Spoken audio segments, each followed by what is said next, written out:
আসসালামু আলাইকুম এভরিওয়ান, কি অবস্থা সবার? অনেকেই কমেন্ট করেছিলেন itel s23 এক মাস পরে কেমন চলতেছে সেইটা নিয়ে একটা ভিডিও করার জন্য। অ্যান্ড অনেকেই কমেন্ট করেছেন এই ফোনটাতে খুবই বাজে সার্ভিস পাচ্ছেন, ইভেন অনেক রকম প্রবলেম ফেস করেছেন। তাই চিন্তা করলাম যে এটা একটু টেস্ট করা যাক।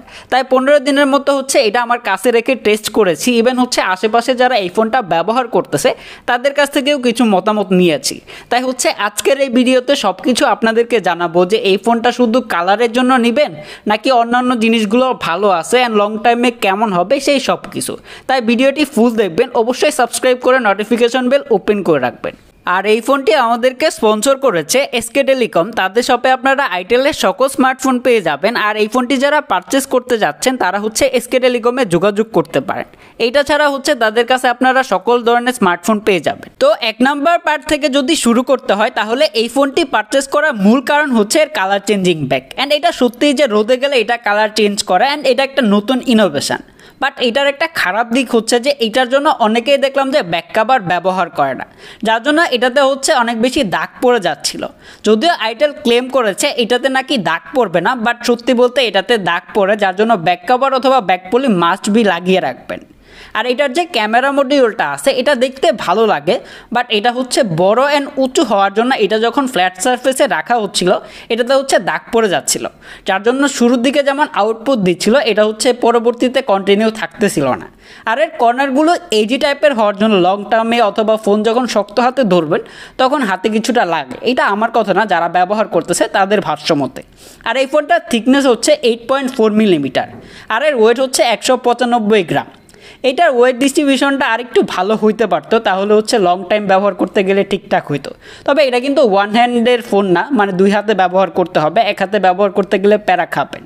আর এটা যে সাইড মাউন্টেড ফিঙ্গারপ্রিন্টটা আছে এটা খুবই ভালো কাজ করতেছে, এখনও কোনো রকম মিসম্যাচ করে না। তবে আঙ্গুলটা যখন ঘামা থাকে তখন কিছুটা কাজ করে না, এরকম জিনিস খেয়াল করেছি। অ্যান্ড এখানে আপনারা টাইপ সি পোর্ট পাচ্ছেন, যেটা জানেনই। তবে এখানে যে সিঙ্গেল স্পিকারটা দেওয়া হয়েছে যেটা সাউন্ড কোয়ালিটিটা কম মনে হয়েছে, মানে এটা যদি আরেকটু লাউড হইতো তাহলে ভালো হইতো। বাট এটা দিয়ে যখন ফুল সাউন্ডে গান শুনবেন তখন কিছুটা ডিস্টরশন খেয়াল করবেন। তো যদি এর ডিসপ্লে নিয়ে বলতে হয় তাহলে এইটাতে ব্যবহার করা হয়েছে 6.6 ইঞ্চের একটি IPS HD+ ডিসপ্লে। আর এর পিপিআই 269 পিপিআই। অ্যান্ড এখানে নচ ব্যবহার করা হয়েছে, নচের জায়গায় যদি পানসোল দেওয়া হইতো তাহলে আরেকটু ভালো হইতো। ডিসপ্লেটা এমনিতে ঠিকঠাক আছে, তবে এইটাতে কিছুটা কালার শিফটিং খেয়াল করেছি। অ্যান্ড এইটার যে কালারটা এটা যদি আরেকটু ভাইব্রেন্ট বা পাঞ্চি হইতো তাহলে দেখতে আরেকটু ভালো লাগতো। অ্যান্ড এটার যে ব্রাইটনেস আছে এটা আমার কাছে কিছুটা কম মনে হয়েছে। বললে হয়তো বা অনেকে বিশ্বাস করবেন না, এটার থেকে সিম্ফনির যে Z26 আছে সেটার ডিসপ্লের ব্রাইটনেসটা আমার কাছে বেশি মনে হয়েছে। অ্যান্ড এখানে যে 90 হার্জটা দেওয়া হয়েছে এটা ঠিকঠাক কাজ করে, বাট অনেক সময় যে ল্যাগি ভাব খেয়াল করেছি, মানে কিছু কিছু ওয়েবসাইটে গিয়ে অ্যাকুরেটভাবে কাজ করে না। তারপরে যে কাজ চালিয়ে নিতে পারবেন, তেমন কোনো প্রবলেম হবে না। অ্যান্ড এটার যে আপার চিন লোয়ার চিন আছে এটা নিয়ে কমপ্লেন করার কিছু না, এটা রেগুলারই বলা যায়। অ্যান্ড এটার পিক ব্রাইটনেস 480 নিটস, যেটা ইনডোরের জন্য ঠিকঠাকই আছে, বাট বাহিরে বা যখন ডিরেক্ট সানলাইটে ব্যবহার করবেন তখন কিছুটা প্যারা খাবেন। অ্যান্ড সত্যি বলতে এই ডিসপ্লের ব্রাইটনেসটা আমার কাছে অনেকটাই কম মনে হয়েছে।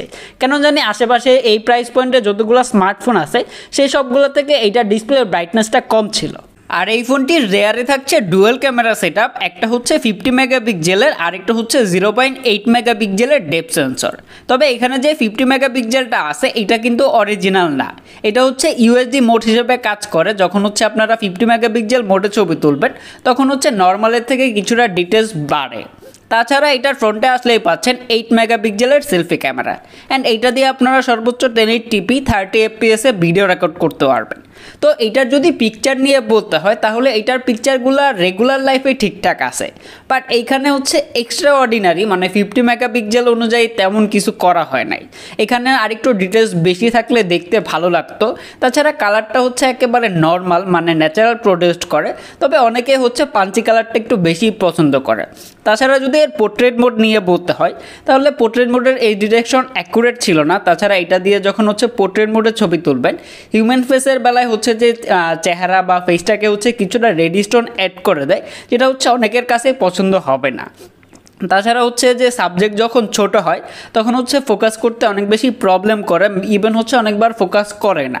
সো এই জিনিসগুলো মাথায় রাখবেন। আর এর ফ্রন্টের যে 8 মেগাপিক্সেলটা আছে এটার তোলা ছবিগুলো ঠিকঠাকই ছিল, মানে একেবারে ন্যাচারাল কালার প্রডিউস করে, এক্সট্রা বিউটি বা ওই রকম কোনো কিছু খেয়াল করে নাই, ডিটেলস ঠিকঠাকই আছে, তবে আরেকটু বেশি হইলে ভালো হইতো।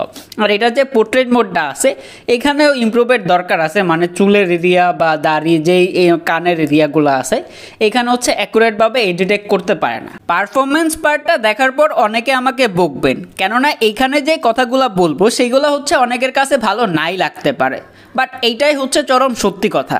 অ্যান্ড এই কথাগুলো বলার জন্য আইটেল অবশ্যই আমাকে টাকা পয়সা দেয় নাই।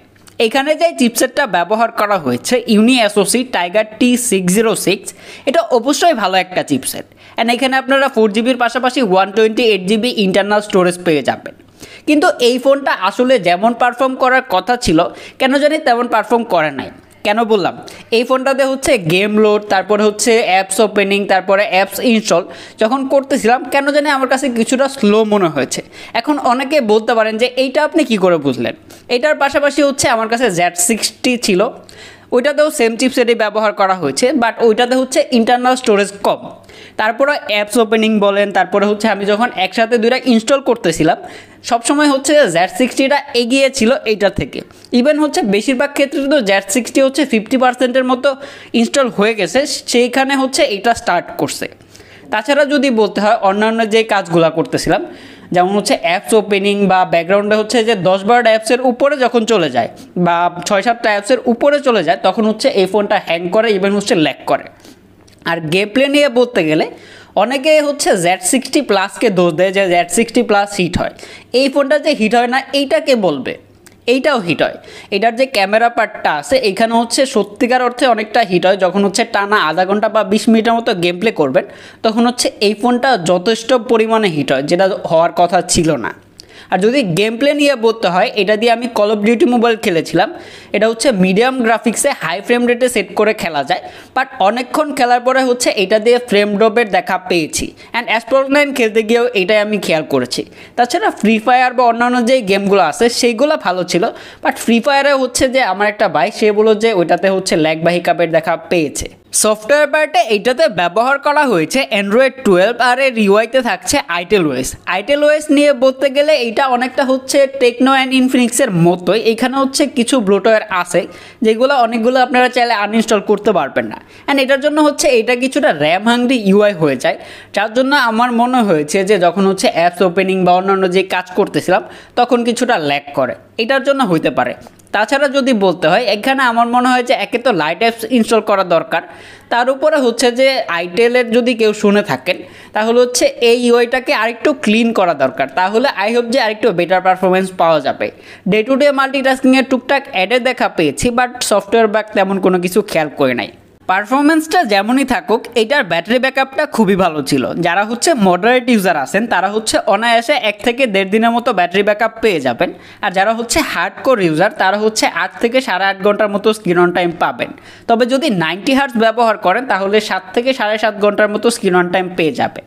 যদিও এই ফোনটা 18 ওয়াটের ফাস্ট চার্জার সাপোর্ট করে, বাট এখানে বক্সে দেওয়া হয়েছে 10 ওয়াটের একটা চার্জার। তবে এখানে 18 ওয়াট দিলে আরেকটু ভালো হইতো। তবে বক্সের চার্জারটা দিয়ে এই ফোনটা 0 to 100% হইতে 2 ঘন্টা 40 থেকে আরেকটু বেশি সময় লাগে। তো সবশেষে যদি এই ফোনটার ভালো খারাপ দিয়ে শেষ করতে হয় তাহলে সব থেকে বেশি খারাপ যে জিনিসটা আমার কাছে লেগেছে সেটা হচ্ছে এই মডেলটা মার্কেটে অ্যাভেলেবেল নাই। খুবই কম সংখ্যকভাবে আইটেল এটাকে মার্কেটে দিয়েছে, যার জন্য এইটা হচ্ছে মার্কেটে ওভার প্রাইসে সেল হইতেছে। এটা খুবই একটা খারাপ দিক, আইটেলের এই জিনিসটা হচ্ছে ঠিক করা দরকার।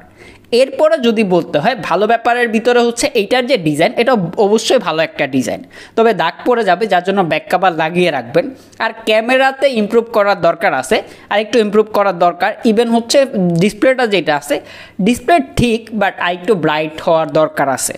তাছাড়া যদি বলতে হয় পারফরমেন্স পার্টে ইমপ্রুভের দরকার আছে, আমার কাছে যতটুকু মনে হয়েছে এটা হচ্ছে ইউআইয়ের জন্য কিছুটা লাগিশ হয়ে যায়। তাছাড়া এমনিতে ঠিকঠাক আছে, তবে এটা থেকে আমি আরেকটু বেটার পারফর্ম আশা করেছিলাম।